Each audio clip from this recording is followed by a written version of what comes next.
AS menyalip China sebagai pasar ekspor utama Jepang di tengah hubungan aneh China-Jepang.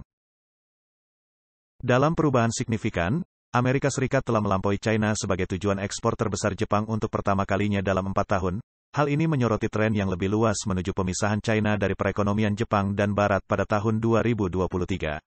Meningkatnya kohesi di antara negara-negara Barat, ditambah dengan Jepang dan Amerika Serikat yang bersekutu secara strategis melawan Partai Komunis China, membentuk kembali lanskap ekonomi internasional dan memberikan tantangan terhadap posisi ekonomi global China. Analisa terbaru yang dilakukan oleh Nikkei News menggarisbawahi perubahan ini, dengan mengungkapkan bahwa ekspor Jepang semakin menguntungkan Amerika Serikat yang ekonominya kuat sejak tahun 2003, sementara perdagangan dengan China yang sedang kesulitan ekonomi telah menurun secara nyata.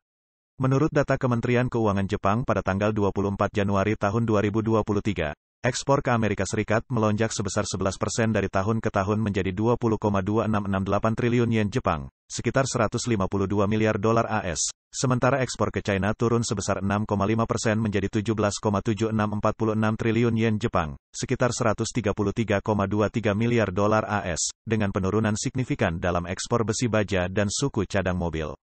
Sektor otomotif telah menjadi pendorong utama pertumbuhan ekspor ke Amerika Serikat dengan peningkatan ekspor sebesar 35,5% dari tahun ke tahun menjadi 5,8439 triliun yen Jepang, sekitar 43,83 miliar dolar AS. Dampak penataan kembali perekonomian China secara global sangat besar, ditandai dengan pergeseran ke arah otoritarianisme sayap kiri dan penolakan global terhadap Beijing, yang menyebabkan kemerosotan menyeluruh dalam perekonomian dan perdagangan China.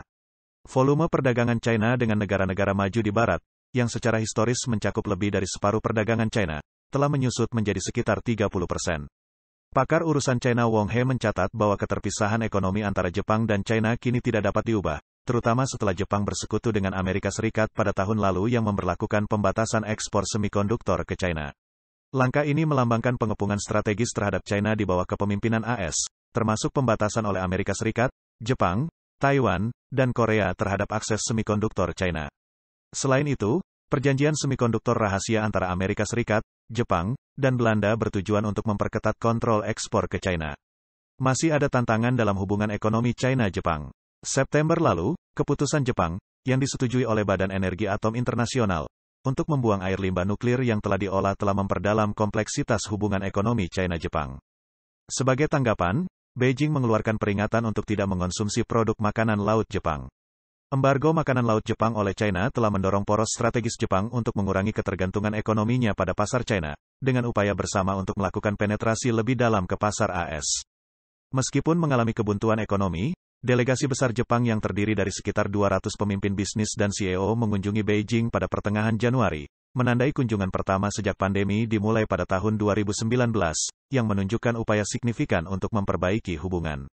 Namun, tuduhan dan kekhawatiran yang rumit, termasuk pencabutan larangan impor makanan laut dan klarifikasi undang-undang anti-spionase Beijing, tidak secara langsung dibahas atau diselesaikan dalam diskusi dengan para pejabat tinggi China. Selain itu, Kementerian Pertahanan Beijing mengkritik kebijakan pertahanan Jepang, khususnya kolaborasinya dengan Australia, Korea Selatan, dan Amerika Serikat. Komentator independen Zuke Mingying menunjukkan tantangan dalam pendekatan kepemimpinan Beijing, menyoroti kesulitan kontrol pusat tanpa keahlian yang memadai dan personel yang dapat diandalkan. Ia berpendapat bahwa hal ini telah menyebabkan kekacauan atas urusan dalam negeri dan internasional.